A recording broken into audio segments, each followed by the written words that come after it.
Hello and welcome. Today we've got Lewis Herms, and we're going to be discussing the Supreme Court decision, which is breaking news, and what the works that Alvin Bragg has brought on today. Now, just before we begin, you can subscribe to my Instagram channel at nicholas.veniamin, where you can follow all my daily news reels. Lewis, thank you so much for joining me. How are you, and what have you been up to? I am amazing and been working really hard on. We have a whole Unity project going on, but ultimately, I've been digging into recently these two Supreme Court cases from Friday and Monday. I think it's an absolute game changer, and it literally just guts the deep state. I thought it just took the teeth out of them, but I literally think it just ripped their guts out, and I'll explain it. It's pretty exciting, in my opinion. So you're saying that this is not hopium. This is very good news. We should all Oh be yeah. very happy. Let's hear your perception. How you perceive this. First of all, what happened and why is it good news? Well, there was two decisions. One was about the Chevron doctrine, and the other one was the presidential immunity. Um, I'm the presidential immunity is cool. I'm going to go over that. I kind of really like the Chevron doctrine decision, which I'll explain. I think it's probably the best, biggest decision in the last 50 years.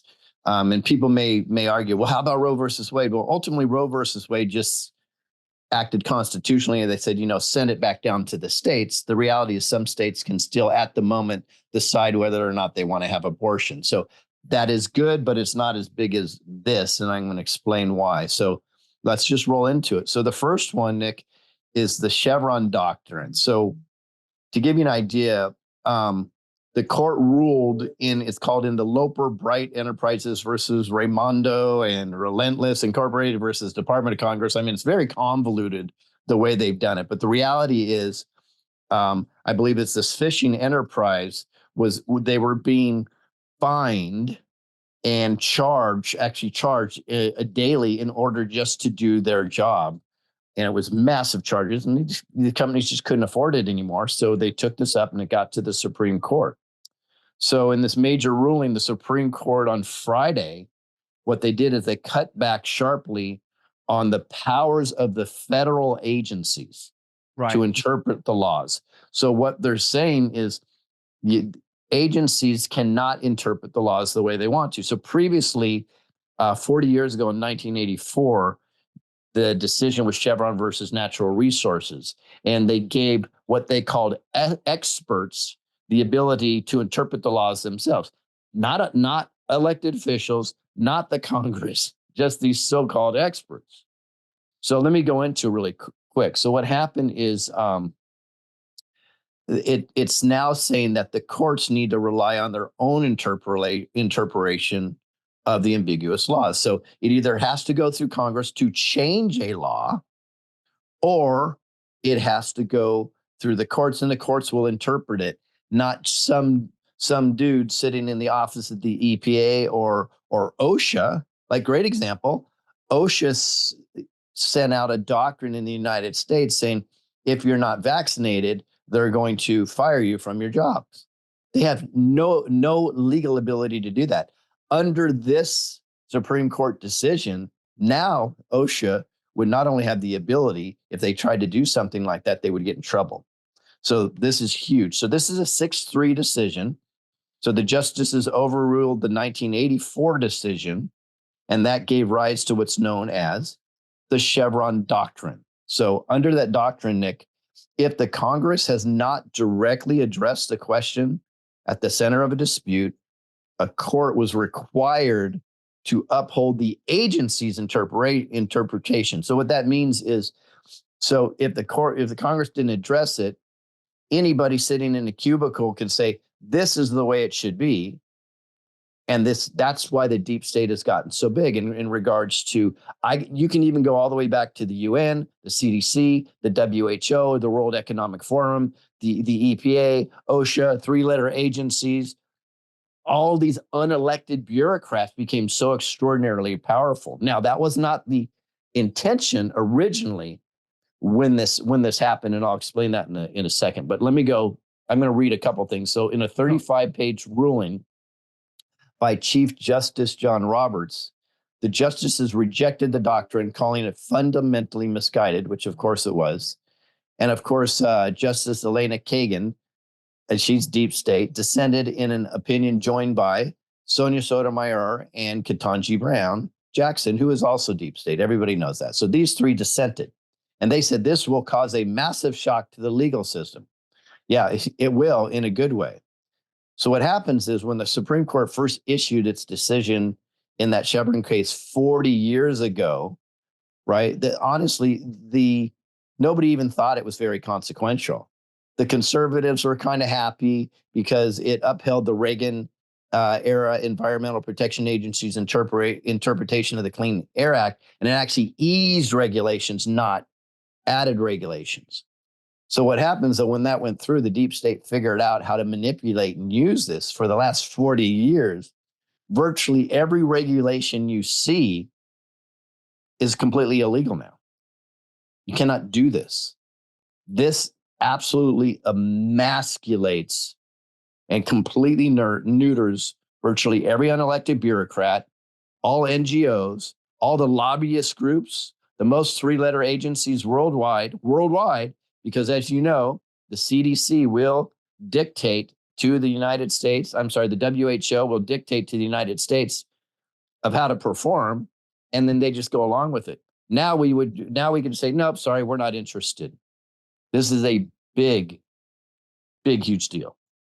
Interesting. So these justices in the Supreme Court, were they Trump appointed justices? A few of them are. Yeah. Yep. Yeah. And so they were Trump appointed judges. Are you saying now that the way they've done this, they've basically cut out the deep state? They literally cut. So the deep state now cannot fine anybody, and a fine and a fee is ultimately a tax, right? So it completely cuts out just another angle for them to get money. They cannot throw mandates are illegal, but they do try to throw out regulations. They call them regulations instead of mandates, right? They cannot put out regulations now unless they go through a Congress or are approved by a court. Got it. So now it's harder. Now they've blocked that loophole from them just creating a mandate or a regulation.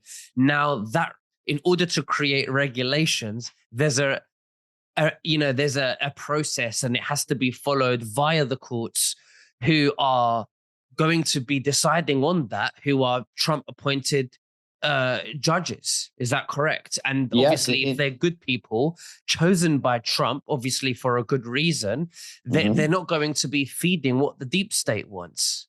Exactly. And in many cases, even if it goes to a local court or a state court and it's not a Trump appointed judge, they generally don't want to decide against a Supreme Court decision. So even a deep state judge would be wary of deciding for something like this. So, for example, if you can't willy-nilly saying, hey, if you're going to go fishing, if you're a commercial fisher, you have to pay us $900 a day. They would say, nope, can't do it, right? Take it to court, get it court approved. So they'd have to go through this whole process if they want to be able to establish some type of fee on us. And that's a very microcosm of what they do. It's a lot bigger than that because it really comes down to regulation, which, by the way, is the way they do the baloney with the so-called climate crisis, climate change, right? Because of that, these three-letter agencies, these non-elected bureaucrats establish regulations and fines on us constantly. That's all wiped away. They cannot do it now. Now, are somebody going to try to ignore this and circumvent it? Yes, that's what the deep state will do. But ultimately, this is a done deal. It's a decision. It's over because it already came from the highest court. So this is just another thing that's happening to the deep state, and I think this is humongous, in my opinion. Why didn't they do this before? Why now? Well, I don't think we had, number one, the proper justices in before. And the reality is, and it's really upsets Republicans, but they're just going to have to deal with it. For the last 40 years, we haven't been dealing with Republicans that really have the best interest of the American people. They haven't. They've been, I'd say, basically rhinos. And if they're not rhinos, they're afraid of the establishment, so they don't try to challenge the status quo. So they just let it go. Not to mention, let's be honest, virtually everybody that's entered Congress and Senate comes out with as a multimillionaire. So there's a lot of corruption going on there.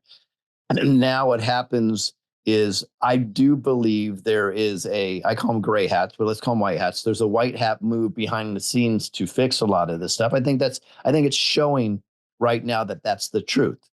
I don't know if it's as far as people say, but it's showing that that's the truth.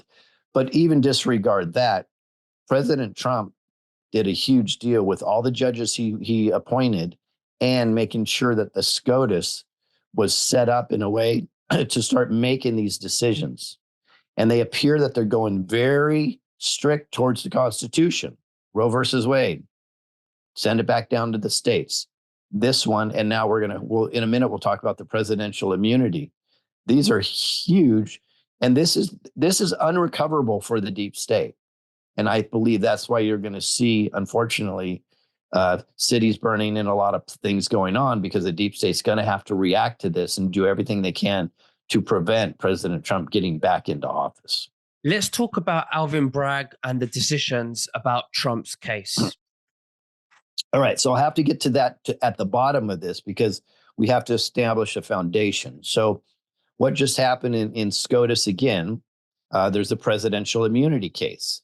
And I actually wrote down here so I can read this from Chief Justice John Roberts explains it in the majority opinion as including absolute immunity for some actions and a presumption of immunity for others. So he says, we conclude that under our constitutional structure of separated powers, the nature of presidential power requires that a former president have some immunity from criminal prosecution for official acts during his tenure in office. That's huge. He goes on to say, at least with respect to the president's exercise of his core constitutional powers. This immunity must be absolute. Can I pause you there? Sure. So although I agree, although I believe that Trump is innocent and they're just trying to attack him because he's fighting for the good of people against the deep state and they want him out, I get it. But isn't that bad? Some people look at that and think, well, if he's immune, then how are we going to indict other former presidents?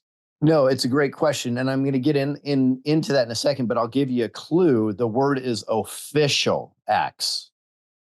So I'm going to get into this in just a second, but that's a great question. But this is official acts, and there are unofficial acts, like holding a pizza party inside the White House that Obama did. That's an unofficial act. So I'll continue here. It says, for official acts during his tenure in office, at least with respect to the president's exercise of his core constitutional powers, this immunity must be absolute. Now, as for his remaining official actions, he is also entitled to immunity.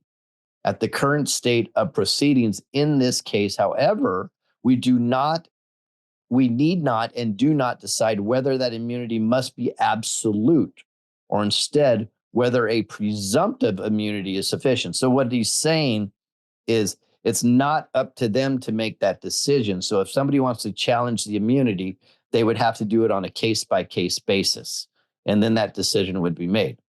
Now, the question is asked, why does the president need this immunity? And it's so that he can act boldly as a president and take actions without fear of later prosecution, which of course would cloud his judgment. And this is according to Judge Roberts says, potential criminality liability and the peculiar public opprobrium, I'm sorry about my language, opprobrium that attaches to criminal proceedings are plainly more likely to distort presidential decision-making. Now, what that means is they're concerned that if presidents feel like they can be prosecuted for everything they do, they really will do nothing as president. So that's why they decided, and one of the reasons to make this decision. And they will not have potential payment of civil damage. It says the hesitation to execute the duties of his office fearlessly and fairly that might result when a president is making decisions under a pall of potential prosecution raises unique risks to the effective functioning of the government. So Trump's not liable while conducting official acts, right? So Roberts also says the president enjoys no immunity for his unofficial acts. And that's very important, goes to your question, Nick. So he has no immunity for his unofficial acts. And not everything the president does is official. The good news for you in that question is Judge Roberts specifically wrote that the president enjoys no immunity for his unofficial acts, and not everything the president does is official. This is huge, and this is the biggest part of this, in my opinion. So the president is not above the law. The Congress may not criminalize the president's conduct in carrying out the responsibilities of executive branch under the Constitution. Now, your question is actually the best question because it's exactly the opposite what people are perceiving. People are looking at this as politically. This isn't politically. This is the biggest part of this, I believe. And in fact, I heard something from Jaron Jackson. He says this is open season on criminal prosecution for bad actors in government. So this is not just about presidential immunity. This is giving a precedence to say there is no immunity for unofficial acts. And this is a dagger in the heart of the deep state, because now, if they did something illegal that's an unofficial act, even while they're president, they can go down and go down hard. Wow, amazing information. Let's see what happened. And what do you think about, is this Alvin Bragg's decision? No, so this goes on. So what happened because of this, here's the fallout. It already started today. So Alvin Bragg's office agreed to delay Trump's sentencing for July 11th after the Supreme Court decided on presidential immunity. Why? That is huge because, well, here's what his statement was. He says, although we believe defendant's arguments to be without merit, we do not oppose his request for leave to file and his putative request to adjourn sentencing pending determination of his motion. And that came from, and then they wrote the letter to Judge Juan Merchan. So Alvin Bragg is actually telling the judge on the Trump hush money case that no, right now, do not go forward with sentencing him on July 11th. So that just happened. That's your breaking news. These are game changers, Nick. There's no way that the deep state can get away from this, which poses what I believe is going to happen in the very near future. The deep state realizing they're completely emasculated. They can't do anything more. As you know, because of people like yourself, their narrative, they completely lost the narrative. That's gone, right? We destroy their narrative and their fake news within minutes now, where it took weeks and weeks to do. It's gone, destroyed. People are on X, people are on your channel, and right away they're like, okay, nothing to worry about. And they just destroy this stuff. So unfortunately, the deep state apparatus, let's just call it, in my opinion, the satanic cabal, have been in operation over 1,000 years. Before we get too excited, I want people to understand something I think is very important. Do you think the evil satanic cabal is just going to lay down and roll over and say, okay, you guys won suddenly after 1,000 years? Absolutely not. They will do everything everything on the book they can. So I predict that they're going to start unleashing Antifa, BLM, and things like that. I hope it doesn't happen, by the way. I just see that it's a very huge possibility, because then what they'll do, if they could start burning down our cities, then they can declare emergency action and they can postpone elections and, see how long they can extend this before President Trump can get back in there. So there can be serious ramifications to the deep state falling. And there's so many markers now that the economy is right on the verge of collapse, right? All those things together can put us in a situation where I just say, this is not fear porn. I'm just trying to say everybody needs to be prepared for this to happen. Now, ultimately, it'll be a good thing. It's not going to feel like it in the short run, in my opinion. But these are huge decisions. Everything that's happening in the deep state, just look at your favorite president, Joe Biden. Look what happened to him. The debate was a disaster, wasn't it? Oh my Lord. And it doesn't matter if it's real or it's an actor. It was an absolute disaster. It was a disaster. And they know there's no recovering from that. They may try to scramble because I believe it's a 2022 decision on the DNC where they can, a vote of 12, they can replace their nominee. I don't know if they're going to go that route, but it's all falling apart, in my opinion. Yep, it's absolutely falling apart. We really want Trump to get back in. It's going in the right direction. The reason why it's important again is because we want him to get rid of the Federal Reserve, which is a corrupt financial system that does not work for we the people. Um, Also to put these war criminals away in prison, because all they've done for so many years is enslave us and cause, you know, uh, they make us suffer paying lots of taxes, and they go to wars and they kill innocent people and they make food expensive. We need to get all rid of this. Imagine where we would be today if it was the way God intended it to be. And the other Oh, thing is the yeah. Federal Reserve, how corrupt the Federal Reserve is. We can't even have cures anymore. Never. We can't have cures in my lifetime, your lifetime, our grandparents' lifetime. We can't have cures because you'll get your license stripped away if you're a doctor and you mention cures. They are the professional drug dealers prescribing drugs that are so-called, official drugs for big pharma, and that's how they make lots of money. And if you come out with a cure, they will kill you. And one of the things I want to talk about today is the master antioxidant glutathione that me and you take. We spray it on our bodies, we drink it, and it's a master antioxidant that is a very good detoxing function for our bodies. Why don't you tell us, Lewis Herms, about that? Sure. So glutathione is actually the most researched molecule on the planet. And it, whether the doctors are good or bad, they wanted to learn why this is so powerful, right? And they have found is the way glutathione reacts with your mitochondria and your immune system is it does absolute wonders. The challenge that they've had is the glutathione, when people ingest it, it breaks down substantially in your system. So by the time it gets to where it needs to go, it's almost useless. So then, not too long ago, they said, okay, well, let's try it in an IV. And they got pretty good results in an IV, but you're going to spend what, $1,200 a month for that? That's crazy just to stay healthy.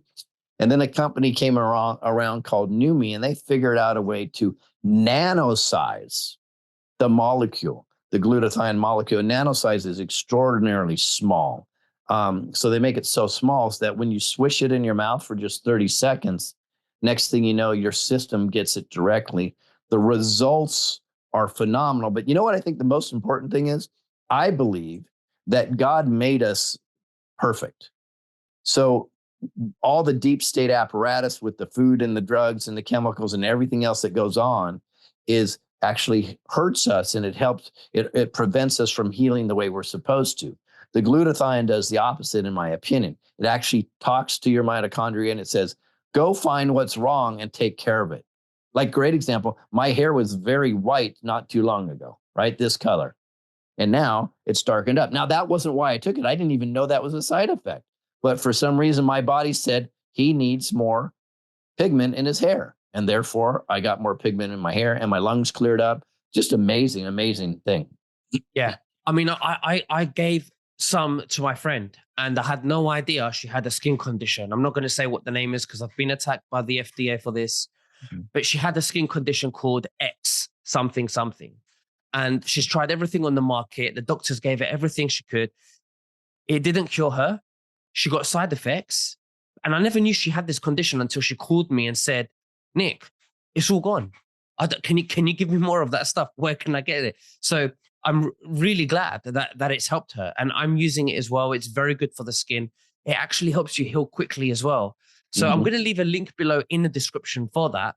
If you click below the master antioxidants glutathione, that's Numi, definitely click the link below and order one for yourself and try it out. And let me know what you think in the comments below.